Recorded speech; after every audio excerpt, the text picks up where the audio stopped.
Assalamualaikum warahmatullahi wabarakatuh. Alhamdulillahi rabbil alamin. Wabihi nasta'inu ala umurid dunya waddin.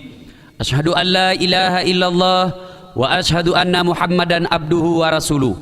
Allahumma salli ala Sayyidina Muhammad wa ala alihi wa sahbihi ajma'in. Amma ba'd.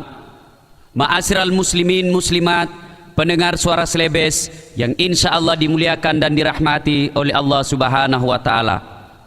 Dalam sebuah riwayat dijelaskan, pernah suatu saat menjelang waktu sholat subuh, Rasulullah Sallallahu Alaihi Wasallam bermaksud untuk mengambil air wudu. Ternyata di masjid tidak ada air sama sekali. Beliau kemudian bertanya kepada para sahabatnya, "Saudara-saudara sekalian, apakah ada di antara kalian yang menemukan sumber mata air?" "Tidak ada ya Rasulullah." Nabi kemudian berkata, "Kalau begitu silakan cari kantong kulit yang bisa dipakai untuk menyimpan air." Berangkatlah Bilal mencari kantong kulit yang bisa menampung air.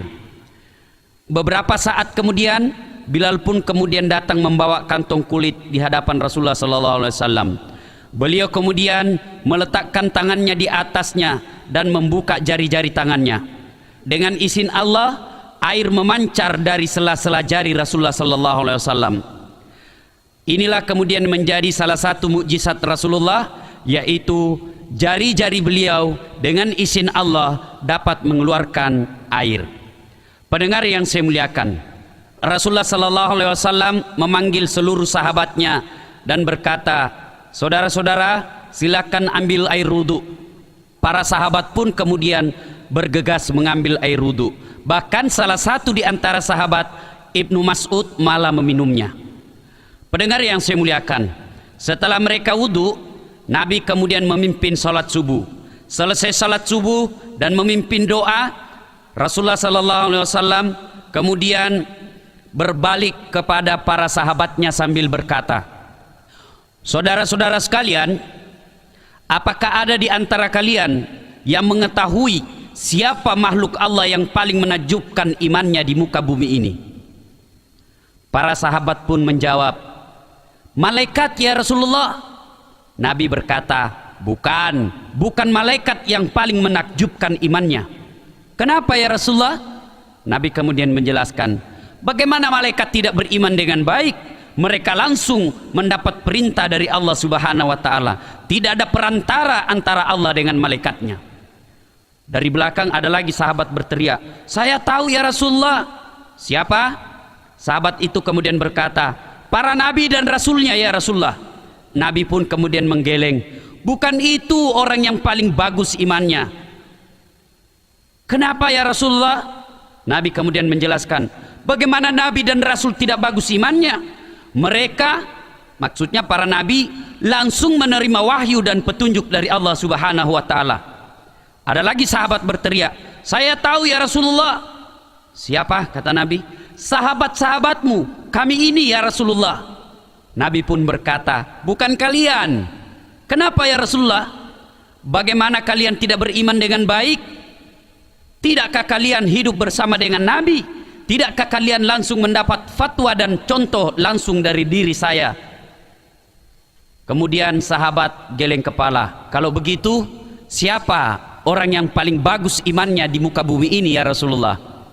Nabi kemudian melanjutkan, orang yang paling menakjubkan imannya ialah kaum yang datang sesudah kalian semua. Orang yang paling menakjubkan imannya adalah orang-orang umat-umatku setelah kalian semua. Sahabat pun kemudian berkata, "Kenapa mereka yang lebih baik imannya ya Rasulullah?" Nabi kemudian menjelaskan, mereka baik imannya karena mereka mempercayai aku meskipun mereka tidak melihat aku. Mereka mempercayai sabda-sabdaku meskipun mereka hanya mendapatkan melalui tulisan-tulisan. Kalau kalian wajar beriman dengan baik karena kalian langsung hidup sesama dengan aku.